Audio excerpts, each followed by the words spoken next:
ഔസുൽ ഖദ്ദസല്ലാഹു സിർറുൽ അസീസ്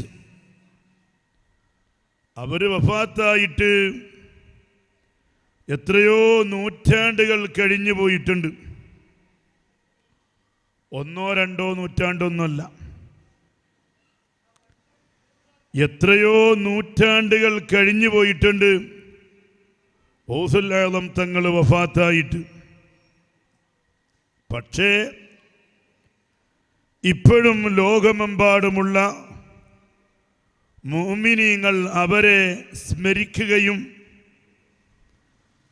അവരെ പേരിൽ സദസ്സ് സംഘടിപ്പിക്കുകയും അവരെ പേരിൽ നേർച്ച നടത്തുകയും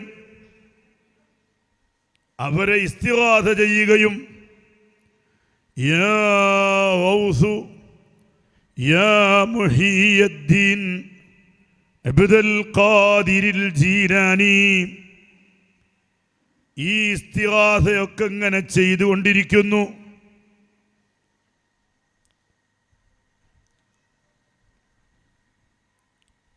എന്താണ് അതിൻ്റെ കാരണം? നമ്മളെ നാട്ടിൽ നിന്ന് മരിച്ചുപോയ ആളെ കുടുംബങ്ങൾ വരെ ഓർക്കുന്നില്ല. 3ഉം 7ഒക്കെ ആളുകൾ പറയോരോ എന്ന് കരുതിയിട്ടെങ്കിലും അങ്ങനെയല്ല. എന്നാൽ ചിലരൊക്കെ അങ്ങനെയാണോ തോന്നിപ്പോകും. ഏതായാലും 3ഉം 7ഒക്കെ നടത്തും. ഫസ്റ്റത്തെ ആണ്ടും നടത്തും, വിപുലമായ രീതിയിൽ തന്നെ നടത്തും. അതേ സമയത്ത് 2ാമത്തെ ആണ്ട് ചെറുതാവും. 3ഉം 4ഒന്നും പിന്നെ പറയണ്ട. പിന്നെ ഇവിടുന്ന് അങ്ങോട്ട് പറയണ്ട. ഈ ഇരിക്കുന്ന നിങ്ങളൊക്കെ ഒന്ന് ചിന്തിച്ചു നോക്കി. വേറെ അംഗീകാരം എന്ന് ചിന്തിക്കണ്ട, നിങ്ങൾ തന്നെ ചിന്തിച്ചു നോക്കി.